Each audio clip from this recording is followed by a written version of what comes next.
손과 온유로 천국을 사는 사랑으로 섬김을 사는 자, 공동체를 생명의 길로 기도로 이끌 수 있는 자,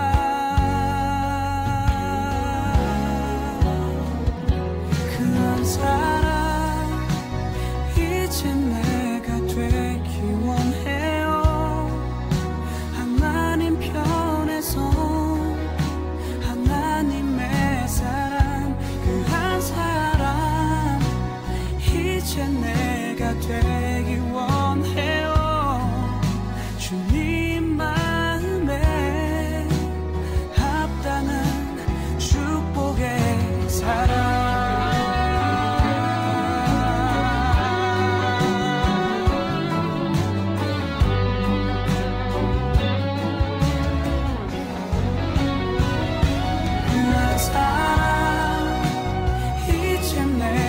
되기 원해요.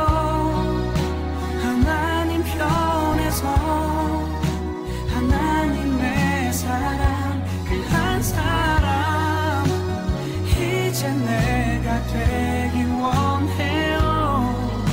주님 마음에 합당한 축복의 사랑,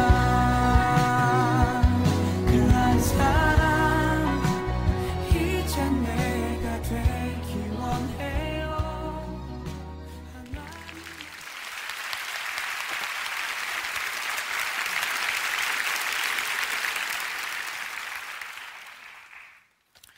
기도하겠습니다. 고맙고 감사하신 아버지 하나님, 허물과 부족한 종이 이 귀한 강단에 섰습니다. 부족한 종은 십자가 뒤에 가려두시고 여호와 이름으로 이 백성들을 위로하시고 손양호 목사님의 삶을 통하여서 위로받는 귀한 시간 되어주도록 축복하여 주옵소서. 예수님의 이름으로 감사하며 간절히 기도합니다. 아멘.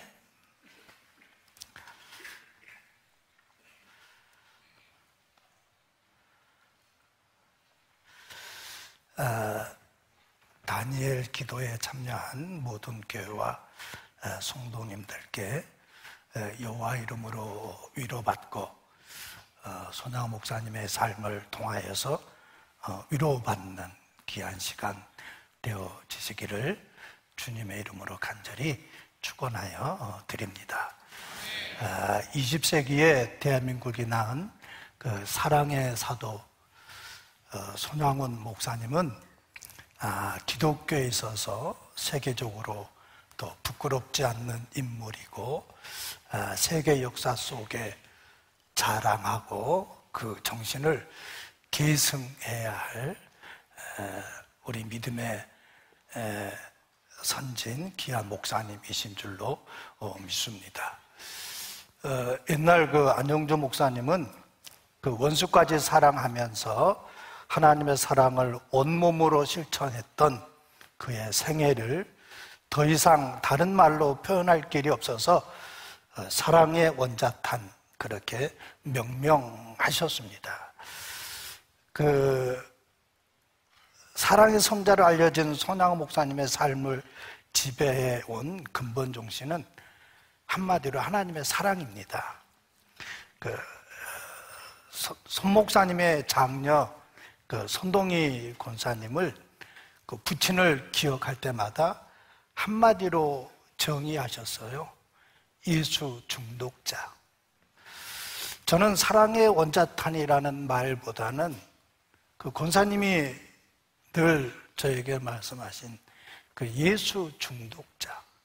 손양호 목사님을 한마디로 표현할 때 예수 중독자라는 이 말 한마디가 가장 명확하게 손양호 목사님의 정신을 말씀해주고 있는 것 같습니다.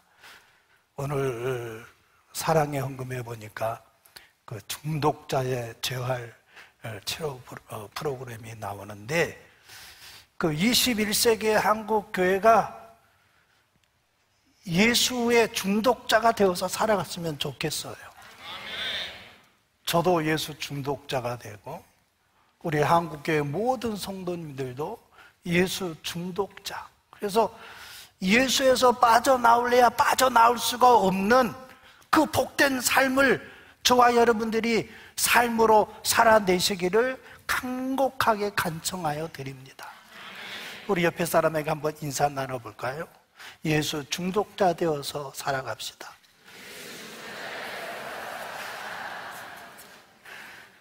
중독자라고 그러니까 좀 심한 말인가요? 저는 너무 좋은 말씀 같아요. 여러분, 오늘날 중독된 사람이 얼마나 많이 있습니까? 알코올에 중독되고, 폭력에 중독되고, 물질에 중독되고,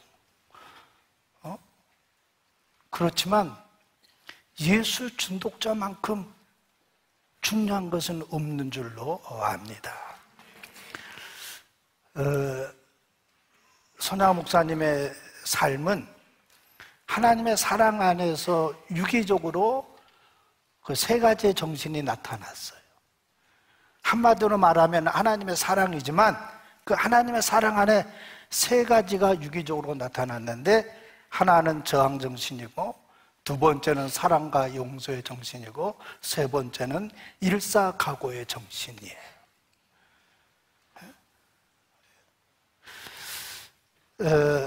저항 정신. 손양호 목사님은 신사 참배가 한참 몰아치던 1939년 7월 14일 예양원교회에 부임하셨습니다. 그래서 손 목사님은 치안유지법 제5조를 범한 범죄라고 판단하여서 강주지방법원에 치안유지법 위반으로 기소했습니다.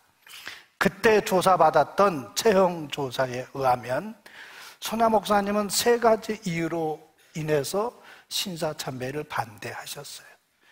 첫 번째는 동방요배 정오의 묵도는 신사참배는 하나님의 금하신 계명이니 할 수 없고, 둘째는 우상에 절하는 자는 구원을 얻지 못하는 법이니 절할 수 없고, 셋째는 대한민국 국민된 의무로서 못하겠다. 이 세 가지를 뚜렷하게 말씀하면서 신사참배를 거부했습니다. 그래서 손양호 목사님은 1940년 9월 25일 연행되어서 강주구치소, 경성구금 구치소, 지금으로 말하면 서대문 구치소가 되겠죠. 청주 구치소를 옮겨 다니면서 1945년 8월 17일 해방 후에 석방될 때까지 5년 동안 옥고를 치렀습니다. 손양호 목사님은 전항하지 않는 악질 정치범으로 구별되어서 일본 천황에게 사형 집행을 받았습니다. 그래서 사형 집행 명령서가 청주 구금소에 도착을 했어요. 그런데 하나님은 일본 천황 손에 의해서 참아 죽일 수 없어서 우리나라에 해방을 선물해 주신 줄로 믿습니다. 1945년 8월 15일 날 해방이 되어서 그 사형 집행 3일 전에 극적으로 사형 집행을 안 당하고 사랑하는 가족들 품 안으로, 또 애양원 교회 품 안으로 돌아갈 수가 있었습니다. 손양호 목사님이 이제 해방이 되어서 1949년 5월 8일 서울 신수동 성결교회에서 부흥의 기간 동안 다음과 같은 일기를 쓰셨어요. 어디서 무엇을 가지고 주님 만날 것인가? 어디서 무엇을 하다가 주님 만날 것인가? 인생은 과거 자랑하다 교만해지기 쉽고, 오늘 일은 내일로 미루다 일평생 속아 산다. 오늘만이 내 날이요 주님 만날 준비 오늘뿐이다. 오늘 주님이 나를 부르신다면 주님 만날 준비 되었는가? 그러니 범죄하지 말라, 기도하는 것을 쉬지 말라, 섬기고 헌신하는 것을 게을리하지 말라. 오늘만이 내 날이요 주님 만날 준비 오늘뿐이니라 그랬습니다. 오늘을 자기 인생의 마지막날로 생각하시면서 주님 섬기는 일에 최선을 다하면서 사셨어요. 자기 교인들 한세 나누들을 섬기는데 최선을 다해서 삶을 살아내셨습니다. 우리는 지난 몇 년 코비드19 팬데믹으로 인하여서 우리는 너무나도 쉽게 하나님 앞에 무너진 경향이 있습니다. 아직까지도 주님 품으로 돌아오지 못한 성도님들이 너무 많고, 또한 예배 자리를 떠나서 아직까지도 예배 자리로 회복하지 못한 성도님들이 너무 많이 있습니다. 우리는 너무 편의주의에 빠져 있는 것 같아요. 베드로전서 5장 8절 9절에 근신하라 깨어라 너희 대적 마귀가 우는 사자와 같이 두루다니며 삼킬 자를 찾나니 너희는 믿음을 굳게 하여 저를 대적하라. 이런 세상에서 이는 너희 형제들을 독일한 고난을 당하는 줄을 알미니라. 그래서 여러분, 21세기 한국 교회가 오늘은 마치 주님의 날이었어요. 주일이었어요. 여러분, 어떤 마음가짐으로 주님 앞에 예배를 드렸습니까? 이 시간에 우리 모친 이야기를 해서 죄송한데, 우리 모친은 토요일 날 이미 예복을 다 준비해 주셨어요. 여름이면 하얀 모시적삼으로 토요일 날 인도로 다 들어가면서 의관을 다 준비해 두셨어요. 또 겨울에는 두루마기까지 다 준비해가지고 정성스럽게, 또 헌금하는 돈은 다리미로 다 다려가지고 지극정성으로 주일을 새벽 3시, 4시쯤 되면 새벽 한 3시 50분이면 먼저 교회 가요. 어머니 왜 일찍 가십니까? 그러니까 제일 먼저 교회 가서 새벽정을 치기 위해서, 남에게 그 새벽청 치는 것을 빼앗기기 싫어가지고 제일 먼저 가셨대요. 우리 모친뿐만 아니라 우리 믿음의 어르신들은 다 그렇게 주일을 보냈어요. 그런데 오늘날 21세기 한국 교회는 어떤 모습으로 주일날 오셔가지고 예배를 드립니까? 너무나 좋은 환경에 너무나 훌륭한 목사님 밑에서 좋은 말씀으로 은혜 받는 것으로 만족하지는 않습니까? 여러분, 예배 드리는 것이 은혜 받았다로 다 끝날까요? 그것은 아닌 줄로 믿습니다. 옛날 구약시대에는 받는 것보다 먼저 바치는 것이 우선이었어요. 흠없고 정결한 제물을 아버지 앞에 바쳤을 때, 그때서 비로소 하늘의 보호자의 문이 열리고 불로써 그 예배를 응답해 주셨어요.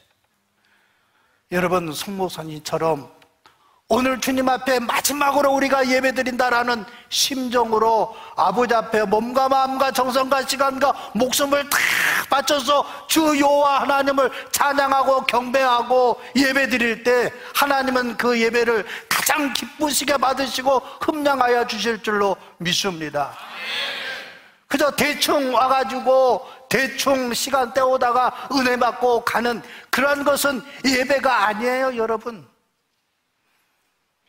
여러분, 이 시간에 좀 죄송스러운 말을 해야 될 것 같아요. 코비드 때 인터넷으로 예배 드렸잖아요. 저도 인터넷으로 예배 드렸어요.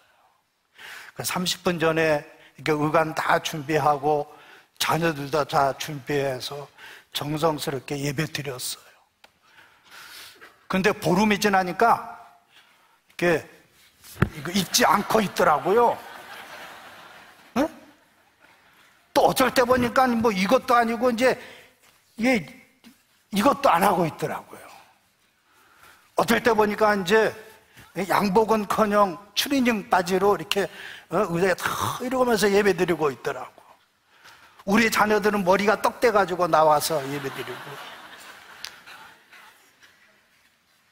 아마 웃으신 분들은 저와 똑같은 공범들이에요. 웃지 않는 우리 김 목사님만 정성스럽게 예배 드리신 것 같고, 나머지 분들은 다 웃으니까 다 공범들이에요. 여러분, 21세기 한국 교회는 저항 정신이 너무 뒤떨어졌습니다. 옛날 믿음의 선진들, 주기철 목사님, 손야 목사님, 이인재 목사님, 믿음의 선진들은 하나님 말씀 한 구절 지키기 위해서 그들은 목숨을 바쳤습니다. 우리 21세기 교회가 예배드리는 모습을 다시 정립해야 될 줄로 믿습니다. 정말로 시간과 정성과 목숨을 다 바쳐서 주요 하나님 앞에 오늘 예배드리는 날이 마지막 드리는 예배입니다. 아버지, 이 예배 받아 주옵소서.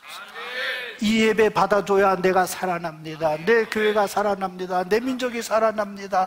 아버지여, 국리 여겨주시고 불쌍히 여겨 주옵소서.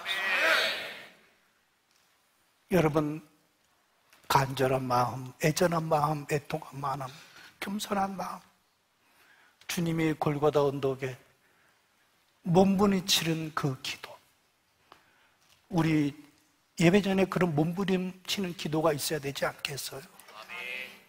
여러분, 은혜 받는 것으로 만족하지 않기를 주의 이름으로 간절히 축원하여 드립니다. 그 다음에 사랑과 용서의 정신입니다. 성 프란시스코를 가르쳐서 평화의 사도라고 말합니다. 손양원 목사님을 가르쳐서 사랑의 사도라 칭함을 받기에 부족함이 없을 것입니다. 손양원 목사님의 지배해온 근본 원리는 사랑입니다. 손양원 목사님과 다음과 같은 설교에도 그대로 나타납니다. 삼위의 사랑은 과거에 있었고 현재도 시행되는 중이다. 또한 미래에도 반드시 있을 것이나 나는 이 삼위의 사랑을 깨닫는 자의 합당한 사랑의 종이 되겠노라. 내가 하는 신앙생활은 미래에 있을 복보다 과거에 이미 받은 삼위의 사랑에 감격해서 그 사랑의 종이 되고자 하노라. 이미 받은 주님의 사랑의 종이 되고자 한다. 미래에 받을 복의 희망이 거기에 소망을 두지 않았어요. 여러분, 우리는 어떻게 주님을 믿습니까?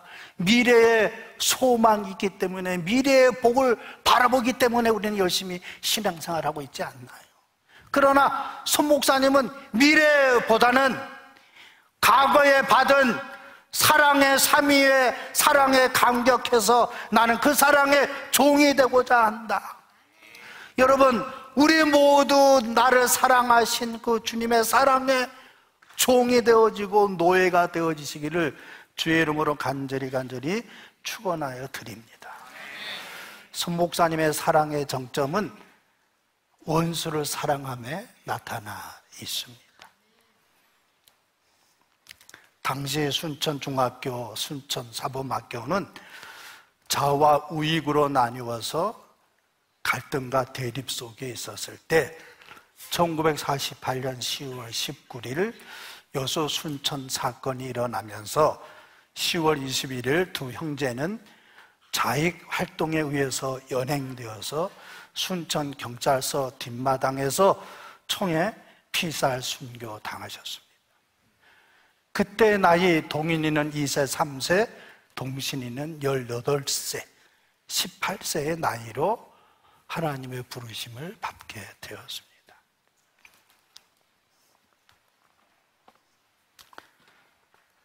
손 목사님은 그 두 아들을 죽인 원수를 용서했을 뿐만 아니라 자신의 양아들로 삼았습니다. 그러한 손 목사님의 결단에 딸인 손동희 권사는 중학교 1학년 때 다음과 같이 이야기했다고 합니다. 아버지, 생각해 보세요.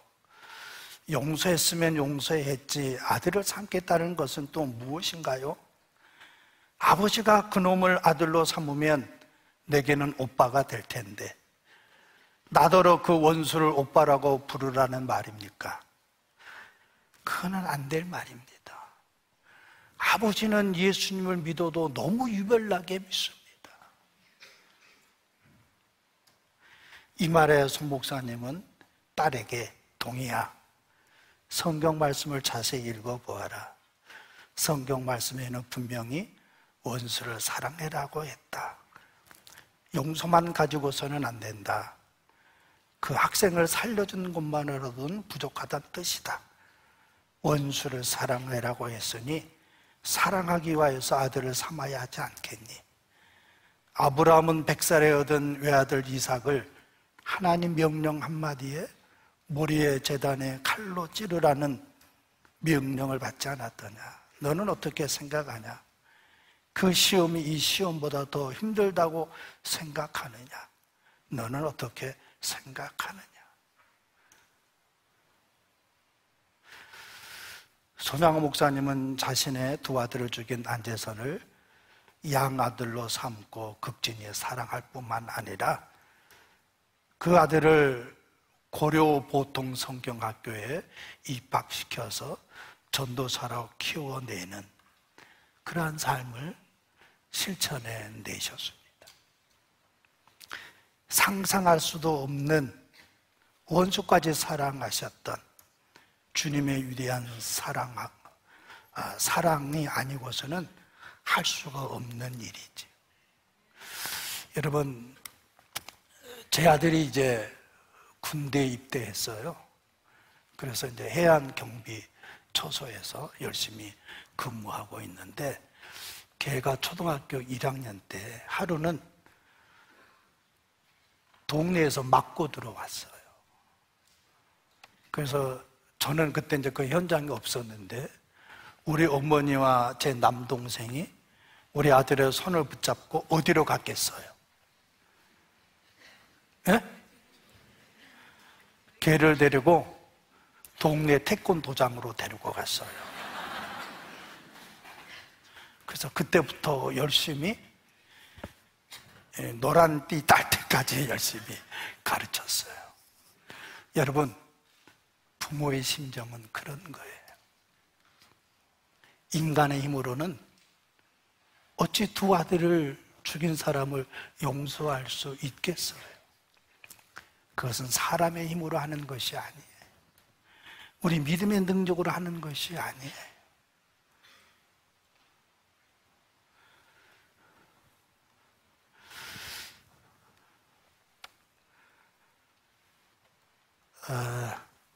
PPT 하나 띄워보실까요? 그 조선일보요. 예, 나왔던 PPT 1번이에요. 저게 이제 1910년 8월 15일 날 조선일보에 8.15 특집으로 저런 기사가 나왔어요. 대서특필이 됐어요. 참 기자는 참, 내 아버지는 성자의 두 아들을 죽였습니다. 어떻게 제목을 뽑아도 저렇게 뽑는지 몰라. 어? 저 기사를 보고 예양원 교회에서 전화가 왔어요. 안 목사님 되십니까? 네, 안 목사님 됐습니다. 저는 예양원 교회 담임 목사님인 이강희 목사입니다. 몇 월 며칠 날 수요일 날 우리 교회 오셔가지고 설교해 주시기를 바랍니다 하면서 제가 간다라고 약속도 안 했는데 일방적으로 전화를 끊었어요. 그래서 날짜는 이제 점점 다가오고 제가 가야 할까요? 말아야 할까요? 가야 한다고 그렇게 남의 일이라고 그렇게 쉽게 갈 수도 없고 안 갈 수도 없고 고민하다가 나도 모르는 힘에 이끌려서 예양원교회에 가게 되었습니다. 예양원교회 가서 강단에서 기도할 때 내가 이 자리에 있는 게 맞는가 차라리 나가는 게 맞는가 막 고민할 때 그때 갑자기 예수님의 겟세마네 동산에서 이 잔을 내게서 옮겨달라 간절하게 기도하는 모습, 손양호 목사님이 두 아들의 죽음을 앞에 두고 아버지 하나님 지난주에 큰아들은 성가대장으로 성가를 지휘했고 둘째 아들은 주일학교 반사로 헌신을 했는데 아버지 어찌된 일입니까? 어찌된 일입니까? 죽음으로 내 앞에 찾아왔습니다. 아버지 하나님 어찌하면 좋습니까? 어찌하면 좋습니까? 막 몸부림치는 모습이 환상으로 보이기 시작을 했어요. 그때 너 거기 있었는가 그때에 거기 너 있었는가 그때에 주님 그 무덤 속에 내일 때 오때로 그 일로 나는 떨려 너 거기 있었는가 그때에 두 아들 죽음으로 찾아왔을 때 오때로 그 일로 나는 떨려 찬송가 147장에 저는 이거 난생 처음 들어보는 찬송이에요. 그런데 이 찬송이 환청으로 들렸어요. 그럴 때 이제 갑자기 안 목사님이 안재선의 아들 안경선이가 목사가 되어서 우리 곁에 나타났습니다. 목사님 나오셔서 설교를 증거하겠습니다. 정신을 차리고 강단에 섰는데 입이 안 떨어져요. 여러분, 제가 그 앞에서 애양원 성도님들 앞에서 무슨 말을 어떻게 해야 하나요? 무슨 말을 해야 하나? 입이 안 떨어져요. 2분이 흐르고 3분이 흐르고 5분이 흐르고 5분 동안 아무 말. 갑자기 어깨가 들썩들썩 걸렸어요. 흐느끼기 시작했어요. 한국 사람은 참 이상하지요? 한 사람이 울면 그 울음은 전염이 됩니다. 그래서 애양원에서 가장 예쁜 권사님이 계셔요. 별명이 예쁜이 권사님이에요. 여러분 애양원에 오셔서 한번 물어보세요. 예쁜이 권사님 계셔요? 지금은 이제 장로님으로 피택되셨는데 예쁜이 장로님 계십니까? 아마 그분이 나타날 거예요. 그분이 울기 시작했어요. 여기서 훌쩍훌쩍 우니까 그 옆에 있던 남편이 울어요. 그 남편이 우니까 그 뒤에 사람이 우시더라고요. 그 뒤에 사람이 우니까 그 옆에 사람이 울고 그 옆에 사람이 우니까 저 옆에 사람도 울고 온 교우들이 울었어요. 설교는 못하고 다 같이 10분, 20분 울다가 끝났어요. 한마디도 못하고 울다가 끝났어. 여러분, 왜 울었을까요? 두 아들이 순교하고 손양 목사님이 순교한 지 60년 때 제가 그 자리에 가게 되었어요. 60년 동안 자기들에게 양아들이 어떻게 살았는지, 그 후손들은 예수님을 믿고 살았는지 안 믿고 살았는지. 여러분, 선야 목사님이 10가지 감사기도 중에 8번째 감사가 있습니다. 어떤 감사일까요? 다 같이 따라 할까요? 내 두 아들의 순교의 열매로 말미암아 무수한 천국의 아들을 생길 것을 믿으니 우리 아버지 하나님께 감사합니다. 60년 만에 양아들의 아들이 목사가 되어서 당신들 앞에 섰습니다. 손양 목사님의 8번째 기도가 60년 만에 응답으로 자기 곁으로 찾아왔습니다. 여러분, 이처럼 믿음의 기도는 반드시 응답되는 줄로 믿습니다. 여러분 1년 기도하고 2년 기도해서 응답이 안 됐다고 포기하지 마세요. 내 다음 생애에도 내 자손이 기도에 응답될 줄로 믿습니다. 손양호 목사님의 그 8가지의 이 기도 때문에 수많은 교회가 개척이 되었어요. 양원 교회의 이름으로 100교회가 개척이 되었어요. 손양호 목사님 때문에 영향을 받아서 숫자를 세할 수가 없어요. 목사 된 사람이. 통계가 안 나와 있으니까 알 수가 없죠. 여러분, 손양호 목사님의 아들 동인동신이가 어찌 손 목사님의 아들일 수밖에? 양원교회들의 모든 사람들의 아들이요, 조카요, 동생이고, 동인동신의 순교의 아픔이 어찌 손양호 목사님 가족의 아픔만 되겠어요? 양원 교우들의, 온 교우들의 아픔이고 상처였어요. 우리 세월호 사건이나 이태원 사건이나 온 국민들이 아픔이잖아요. 온 교우들의 아픔이잖아요. 양원 교우들이 60년 동안 아무런 소식이 없이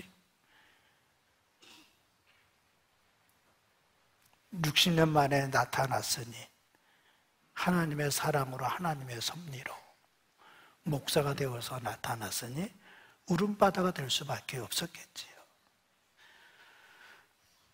우리 주님은, 우리 손양호 목사님의 사랑의 위대함은 아무런 관심을 기울이지 않는 그 살인자의 한 영혼을 위해서 십자가 밑에서 몸부림치며 이 땅에 위로받을 수 없으니 십자가 밑에 무릎 꿇은 줄로 믿습니다. 이 땅에 절망이 찾아올 때 손 목사님은 십자가 밑으로 나아갔습니다. 시편 121편 1절 2절에 내가 산을 향하여 눈을 돌리라 나의 도움이 어디서 올고 나의 도움이 천지를 지으신 여호와에게 소로다 그랬어요. 자기를 부인하고 날마다 십자가 밑으로 나아간 줄로 믿습니다. 내가 그리스도와 함께 십자가에 못 박혔나니 그런즉 이제는 내가 산 것이 아니오 오직 내 안에서 그리스도께서 사신 것이라. 손양호 목사님은 이 땅에서 절망으로 사망의 음침한 골짜기를 지나갈 때에 이 땅에 그 어떤 말로 위로할 수 있겠어요? 이 땅의 말로는 위로할 수 없어요. 그럴 때 하늘의 보좌의 문이 열리고 여호와 이름으로 그를 위로하신 줄로 믿습니다. 그런데 여러분, 해필이면 그 위로의 말씀이 원수를 사랑하라라는 말씀이었어요. 참 하나님은 희한하게 위로하시죠. 상상에 초월한 위로의 말씀이 그에게 임할 때 여러분, 용서는 이 땅의 성품이 아닙니다. 하늘의 성품이에요. 저와 여러분들은 죄인의 습성을 가지고 있어서 남을 용서할 수가 없어요. 내 힘으로, 내 믿음으로 용서할 수가 없어요. 그러나 손 목사님처럼 그 아픔을 이기기 위해서 견디다 못해 쓰러져서 십자가 밑에서 울부짖을 때 하늘의 보좌의 문이 열려서 위로가 찾아오는 줄로 믿습니다. 여러분, 저와 여러분들도 이 땅에서 감당할 수 없는 아픔이 찾아올 때, 감당할 수 없는 미움이, 원망이, 절망이 찾아올 때 저와 여러분들은 어디로 찾아가야 할까요? 여러분, 21일 다니엘 기도회가 무엇 때문에 다니엘 기도를 합니까? 우리 다 같이 십자가 밑으로 나아갈 수 있기를 주의 이름으로 간절히 축원하여 드립니다. 십자가 밑에 가게 하면 주님이 우리의 형편과 사정을 하시고 하늘의 보좌의 문을 열어서 위로하여 주실 줄로 믿습니다. 이 땅에 위로받을지 못할 모든 사정을 끌어안고 주님 앞에 나아가서 몸부림칠 수 있기를 주의 이름으로 간절히 축원하여 드립니다. 주님, 위로받을 길이 없어서 십자가 밑에 나왔습니다. 내 힘으로 할 수 없어서 다니엘 기도회를 통해서 용기를 얻어서 나왔습니다. 주여 불쌍히 여겨 주옵소서. 위로하여 주옵소서. 여호와 이름으로 위로하여 주옵소서. 여러분, 저는 태어나 보니까 빨갱이 아들로 태어났어요. 여러분, 한국 교인들이 가장 사랑하는 사람 목사님이 계시죠? 누구를 가장 사랑할까요? 예?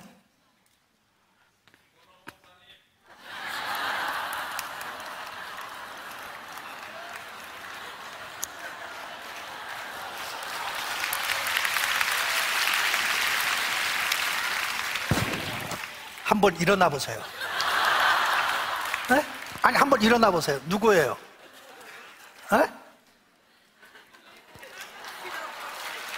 누구? 일어나 보세요. 목사님, 2층에? 목사님, 저 2층에 있습니다. 이따가 끝나걸라 커피 한 잔이라도 사주시기 바랍니다. 너무 센스가 있어. 여러분, 한국 교인들이 사랑하는 여러 목사님들이 계시겠지만 대표적으로 주기철 목사님, 손양화 목사님이시죠. 근데 해필이면 저는 손양화 목사님의 두 아들을 죽인 아들로 태어났어요. 아까 보셨잖아요. 조선일보. 성자의 두 아들을 죽였다.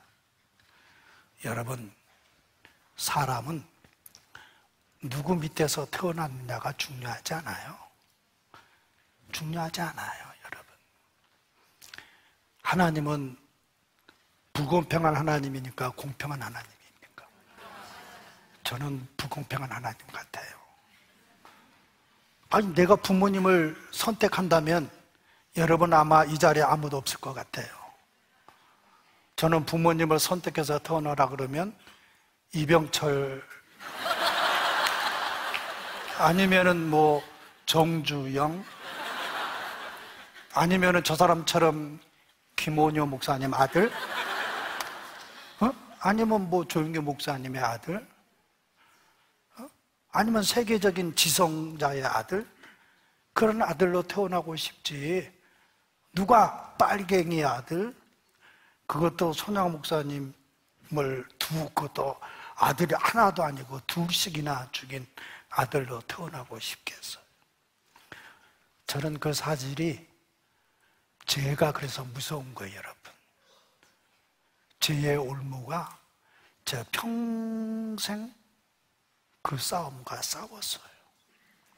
그래서 제 고3 때 아버님이 손양화 목사님이 48세에 순교하셨고 저희 아버님도 48세에 하나님의 부르심을 받게 되었어요. 그래서 부친이 돌아가시면서 저에게 주의 종이 되어라. 그래서 제가 주의 종이 되었어요. 근데 이제 주의 종이 되기 위해 신학교 가서 그 아버님의 부친의 판도라 상자가 열렸어요. 저는 살아가기 싫었어요. 그래서 신학교 가기 전에 교회, 옛날에는 강단 밑에서 기도할 때가 가장 은혜 받는다고 그러잖아요. 그래서 강단 밑에서 죽여주시옵소서, 죽여주옵소서. 학교 끝난 다음에 와서 죽여달라고 막 그렇게 1년 동안 때를 쓰니까 어느 날 갑자기 피를 토하면서 쓰러졌어요. 그래서 때가 왔구나. 그래서 치료하는 걸 거부했어요. 그래서 산송장이 되어서 2년간 고생을 했어요. 그래서 눈을 떠보니까 을지로에 있는 국립의료원의 응급실에 들어와 있더라고요.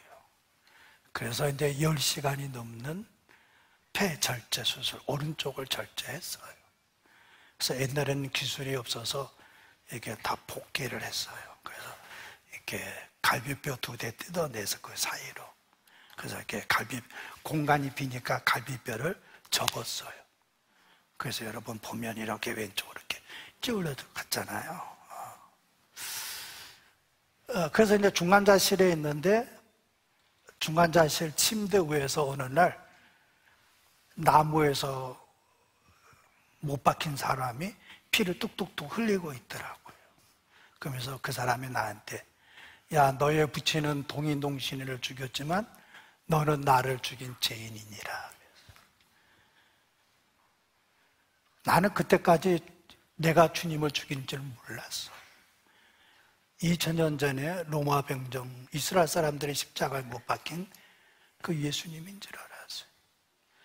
근데 주님은 그때 1982년도인데 네가 나를 죽였다 그러더라고요. 그 인격적인 만남을 통해서 저의 부친을 이해하게 됐고 저의 부친을 용서하게 되었고 내 자신도 용서할 수 있었어요. 여러분, 용서는 십자가 밑에 내가 주님의 십자가의 보혈로 용서받을 수밖에 없는 죄인 중의 죄인이라는 것을 자각할 때 비로소 용서가 시작되는 줄로 믿습니다. 용서는 내 믿음으로 내 신앙으로 하는 것이 아니고 십자가 밑에서 철저하게 내 자신이 깨어지고 부서지고 무너지고 내 자신이 완전히 없어질 때 내가 주님을 죽인 죄인이라는 것을 자각할 때 용서가 시작되는 줄로 믿습니다. 여러분, 우리 모두가 다 주님을 죽인 죄인들입니다. 주님을 죽인 죄인들이 누구를 탓할 수 있겠어요? 누구를 지적할 수 있겠어요? 누구를 지적할 수 있겠어요? 지적할 수가 없어요. 그 다음에 내가 손 목사님의 용서를 통해서 깨닫는 1인칭 용서가 있고 2인칭의 용서가 있어요. 2인칭의 용서는 가해자가 있으면 피해자가 있고 피해자가 있으면 가해자가 있어요. 가해자는 반드시 십자가 밑에서 자기의 잘못을 철저하게 뉘우치고 회개하고 통회자복하고 피해자에게 찾아가서 진심으로 자기의 잘못을 용서를 빌어야 할 줄로 믿습니다. 그때 가해자도 십자가 밑에 사랑으로 주의 십자가의 사랑으로 그 사랑을 의지해서 그 사랑 안에서 가해자의 허물을 덮어주고 용서해야 될 줄로 믿습니다. 여러분, 소나 목사님의 그 용서함은 그 가족들에게 일평생 무거운 짐이었어요. 일평생 무거운 짐이었어요. 어느 한순간에 끝난 아픔이 아니에요. 일평생의 커다란 아픔, 상처. 정량순 사모님은 때로는 동인동신이가 보고 싶어서 예언교회 앞에 있는 바다에 동이나 동시나 뛰어 들어간 적이 한두 번이 아니에요. 그 사모님이 밀양에 있는 한세는 교회를 개척하다가 가로로 쓰러지셔서 부산 청십자병원에 입원해 있을 때 자기의 운명을 직감하고 자기 아들을 찾았어요. 그래서 서울에서 어머니가 돌아가셨다는 소식을 급하게 듣고 저희 부친이 부산으로 내려갔어요. 병원에서 만나서 사모님이 자기 아들의 손을 꼭 붙잡고 재선아, 나도 너 아버지처럼 너를 용서하니 이제 제발 무거운 짐 벗어버리고 주님 앞에 편히 살아가기를 원한다. 편히 살아가라. 모자가 부여잡고 대성통곡하고 우셨어요.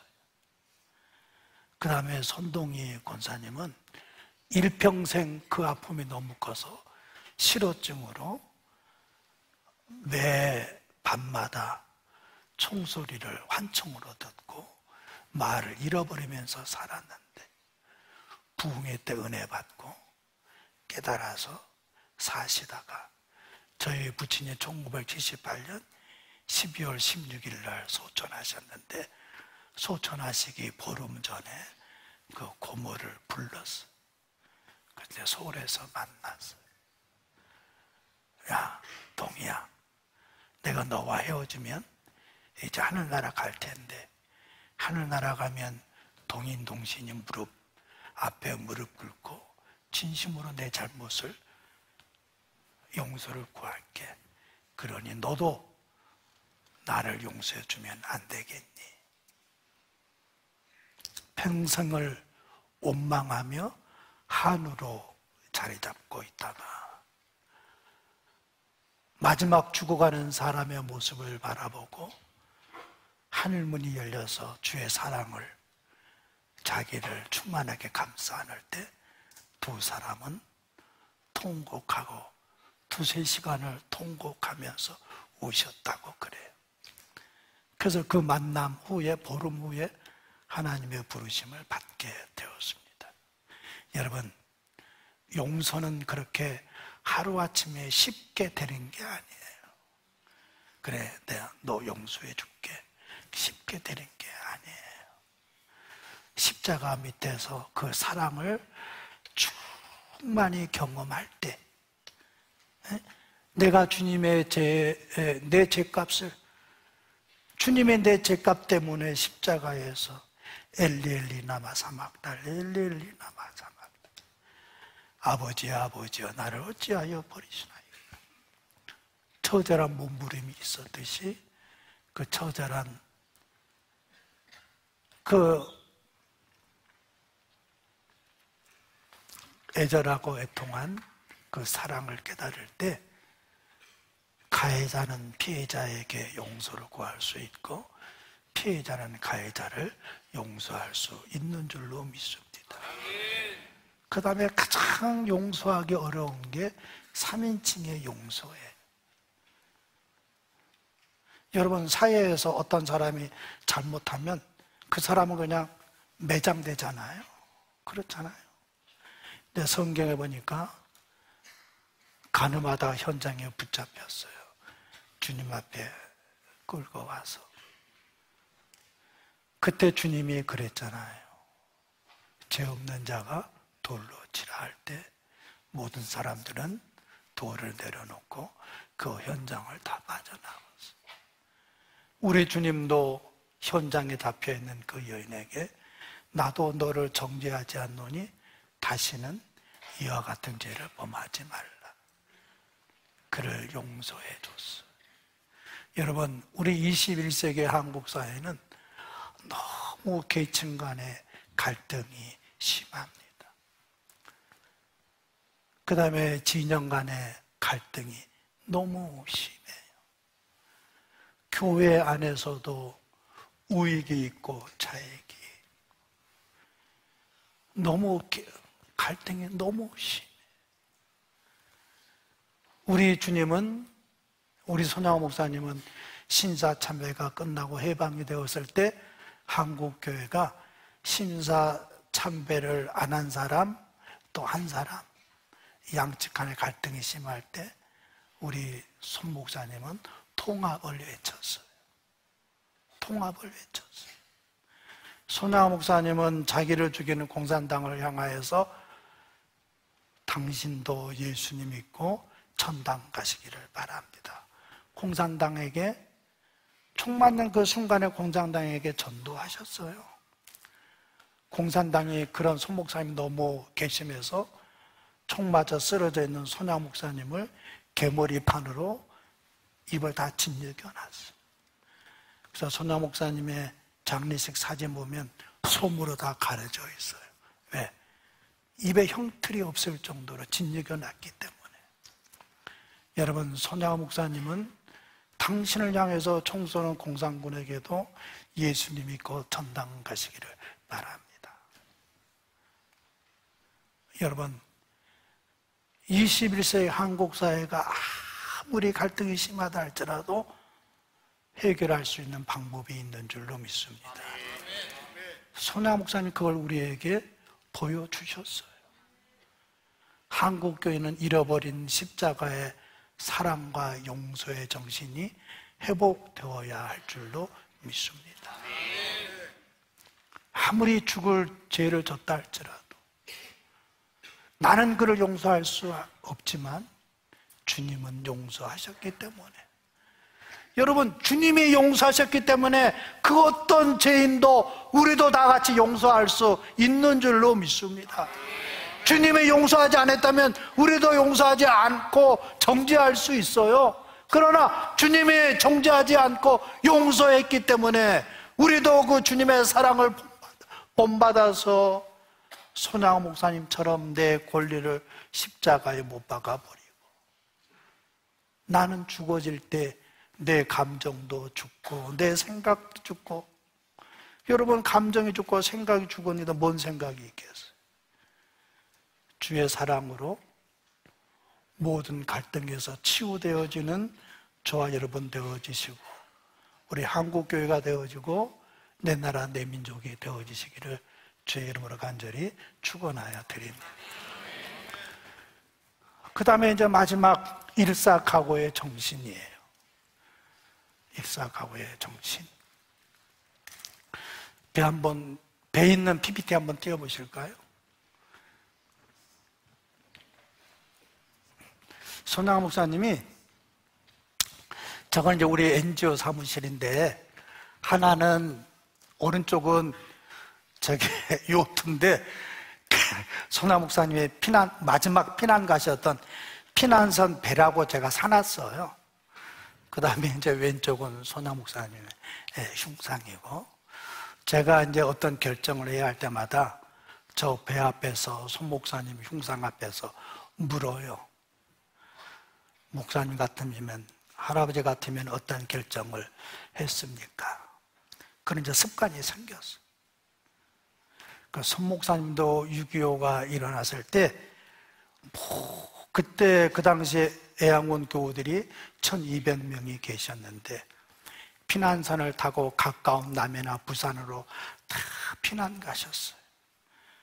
그래서 이제 손 목사님을 마지막에 태워서 피난 같이 가려 할 때, 손양호 목사님은 성경책 하나만 들고 그 배에서 뛰어내려서 애양원에 들어가셨다가 공산군에게 붙잡혀서 그 배가 떠나고 보름 뒤에 순교하셨어요. 여러분, 저와 여러분 같으면 피난선 배에 타서 다음을 기회를 엿봐야 할까요? 아니면 순교해야 될까요? 그 결정은 쉽지가 않습니다. 나는 주를 위해서, 주가 피 흘려 피값을 흘려서 세우신 이 교회를 위해서 나는 어떤 결정을 해야 할까? 어떤 결정을 해야 할까? 여러분, 그 PPT에 그 애양원 14호실이라는 PPT가 있어요. 한번 띄워봐 주실래요?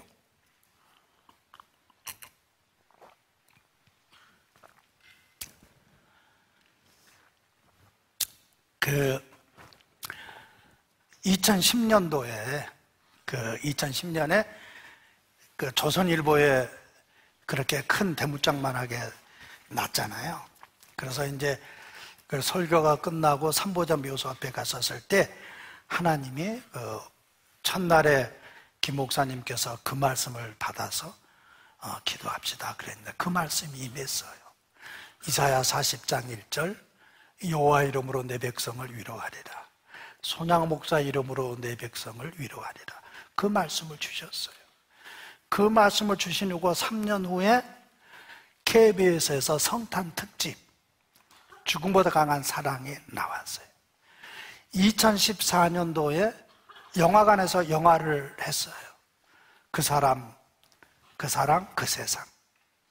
아마 오른교회도 몇천만 원 헌금해 주신 걸로 알고 있는데, 저 영화가 나오고 다음 PPT 한번 띄워보실까요? 2016년에 손아 목사님 고향인 경상남도 함안군 칠원읍에 손아 목사님 기념관이 지어졌어요. 저기 이제 생가가 있고, 그 다음 장면 띄워봐 주세요. 예양원의 14호실에 그 전주대학의 교수님이 그린 유화 작품인데, 예양원의 14호실은 이제 임종을 앞둔 가장 극심한 한센들이 들어가는 호실의 이름이 14호실이에요. 그래서 자기가 한센인데 거기 들어가려고 그러면 이렇게 뭐 비닐봉지나 뭐 신문봉지로 다 감싸고 손에 뭐 장갑 끼고 그렇게 들어갈 수밖에 없는데, 손아 목사는 그냥 들어가셨어요. 그냥 들어가서 기도해주고 예배해주고 피고름 빨아내고 같은 밥도 같이 먹고.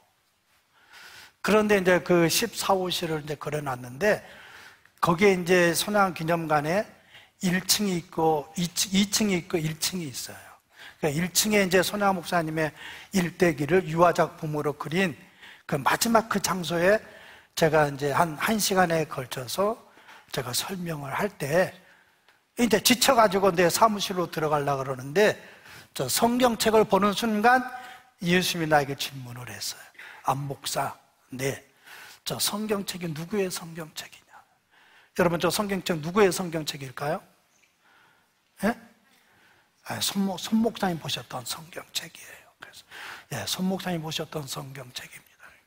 야, 그래, 네가 보는 성경책하고 같은가 틀린가? 여러분, 같을까요, 틀릴까요? 같은 성경책입니다. 그러면 손아 목사님 믿는 예수님과 네가 믿는 예수님은 같은가 틀린가? 같은 주님이에요. 그러면 손아 목사님의 삶과 네 삶은 같으냐 틀리냐? 여러분, 같을까요, 틀릴까요? 예?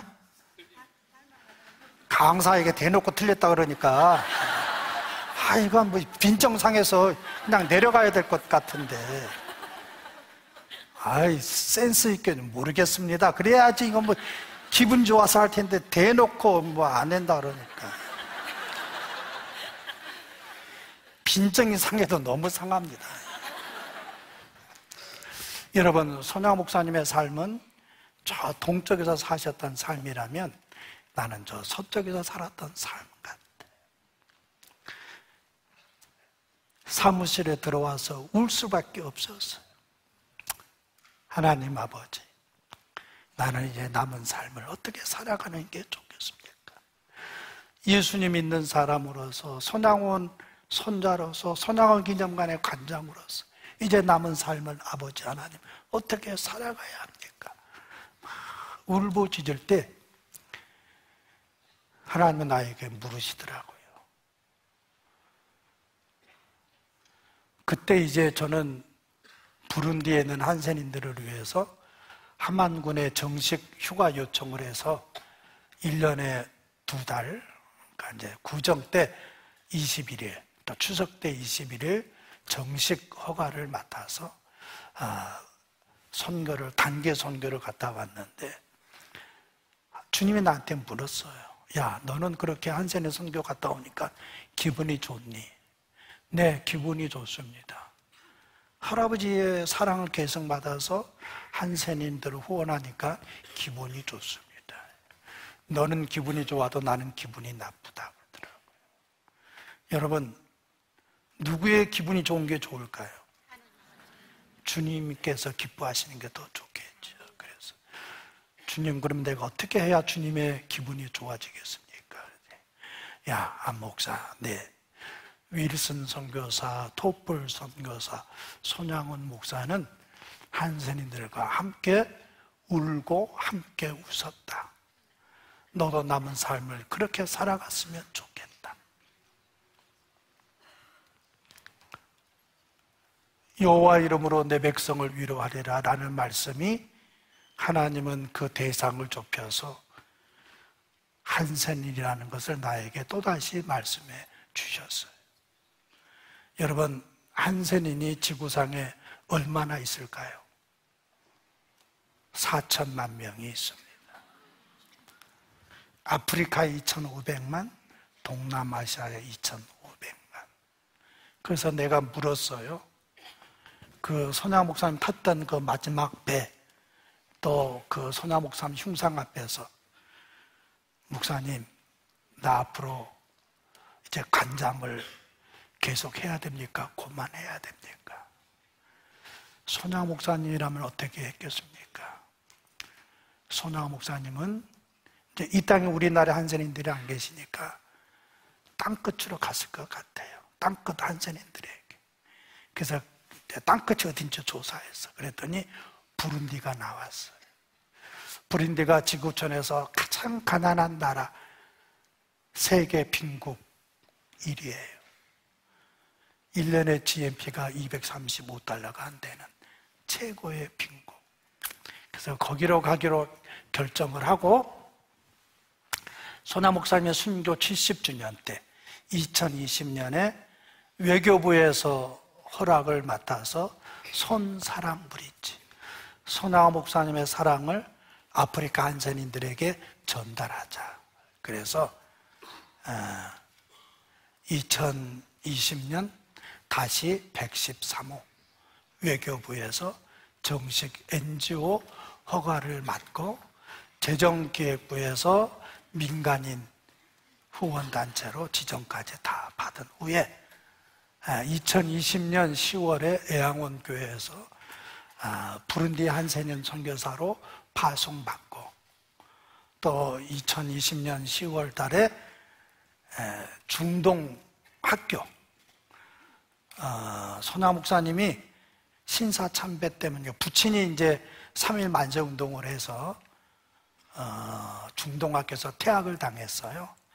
그래서 이제 저 영화가 나오고 중동 신우회에서 손 목사님의 손자가 부룬디로 선교한다 그래서 파송 예배를 드려 주셨어요. 그래서 중동 신우회에서 한센인 선교사로, 또 애양원에서 선교사로 파송받아서 부룬디로 가게 되었어요. 이제 부룬디로 가서 이제 한센인을 열심히 섬기려고 그러니까 나라에서 못하게 해요.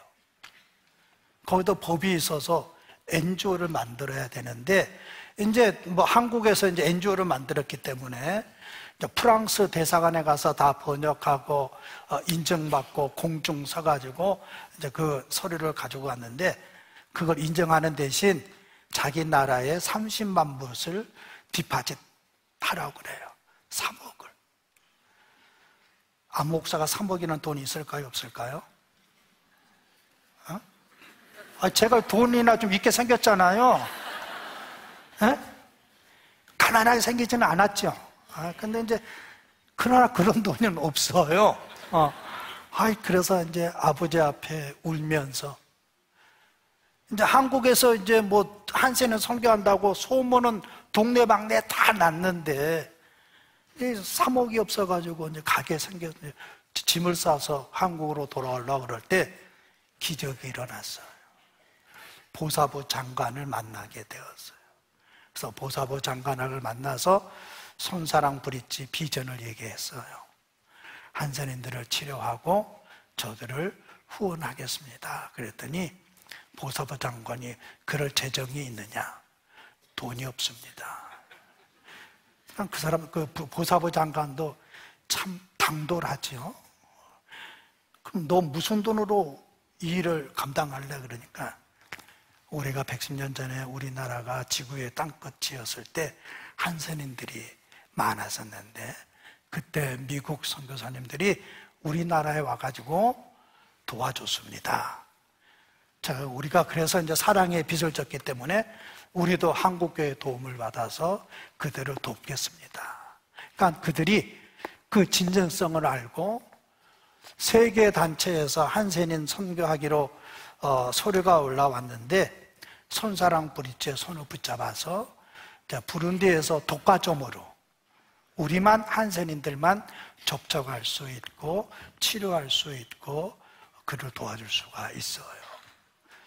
여러분 PPT에 그 외국 선교사님 이거 천 만드는 PPT가 있어요. 그거 한번 띄워보실까요? 여러분 이게 뭘까요?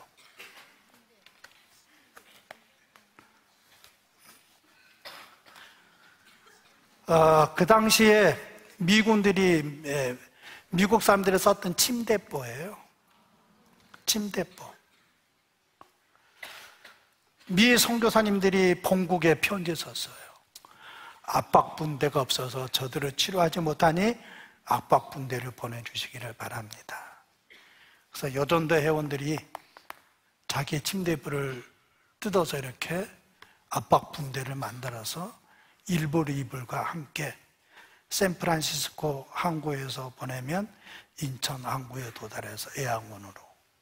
그래서 오늘날 애양원 병원이 그렇게 탄생이 되었습니다.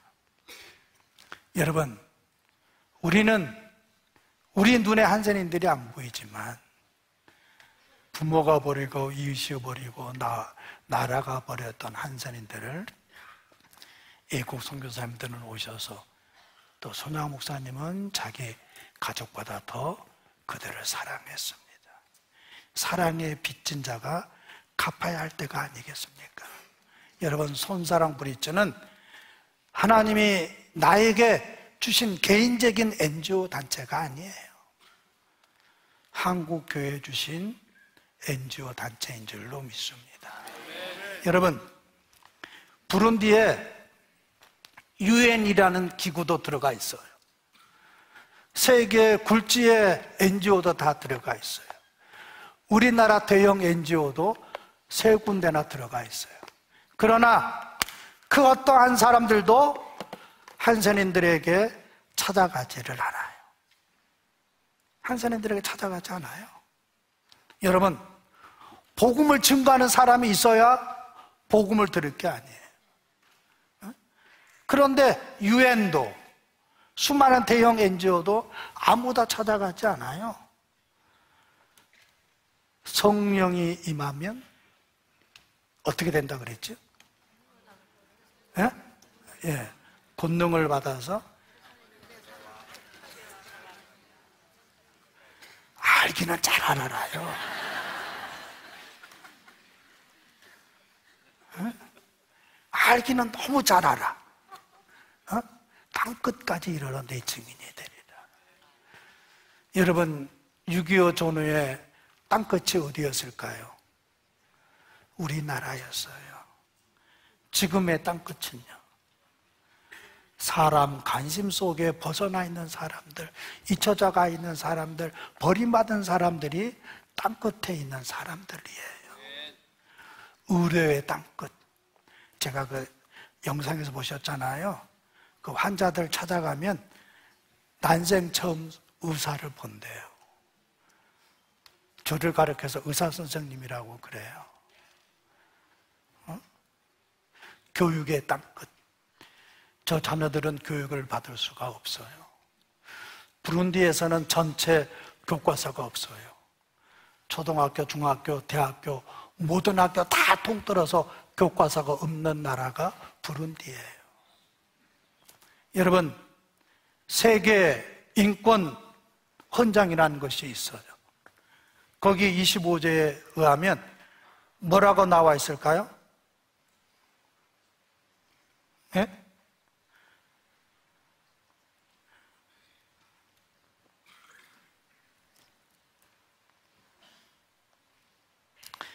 세계인권선언문 제25조. 모든 사람은 의식주, 의료 및 필요한 사회복지를 포함하여 자신과 가족의 건강과 안정에 적합한 생활 수준을 누릴 권리와 실업, 질병, 장애, 배우자의 사망, 노령 또는 기타 불가항력의 상황으로 인한 생계 결핍의 경우 보장을 받을 권리가 있다. 한마디로 말해서 의식 권리와 생활 수준의 보장을 다루고 있어요. 이게 세계 인권 헌장에 나와 있어요. 그런데 부룬디 한센인들은 생활 보장에 전혀 받을 수가 없어요. 산 정상에서 살아요. 제가 그 신방하려고 그러면 월요일 날 이제 그 산 밑으로 가서 호텔에서 이제 아까 그 사진에 봤듯이 저를 도와준 선교사님들이 계셔요. 처음에는 이제 혼자 하다가 산에 올라가서 오륜 자동차가 이렇게 굴렀어요. 그래서 차를 폐차시켰어요. 그래서 이제 차가 없는데 차를 한 대 가지고는 또 안 돼요. 반드시 2대가 가야 되는데. 근데 제 옆에 그 도운동교회에서 파송한 그 김영수 또 장인하 선교사님이 계시는데 그분이 한 날 저를 따라간다고 그러더라고요. 그래서 정말 힘든데 따라가 보시겠어요? 네, 따라가 보겠어요. 그래서 한번 체험해 보더니 이제 매달 저를 도와주시는 가장 귀한 협력자가 되었습니다. 네.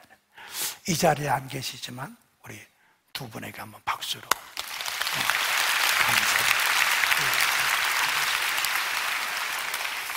감사합니다. 아직 10분을 더 해야 되는데 저기서 강력하게 이렇게 표시가 와서 이제 강제적으로 설교를 마무리하고자.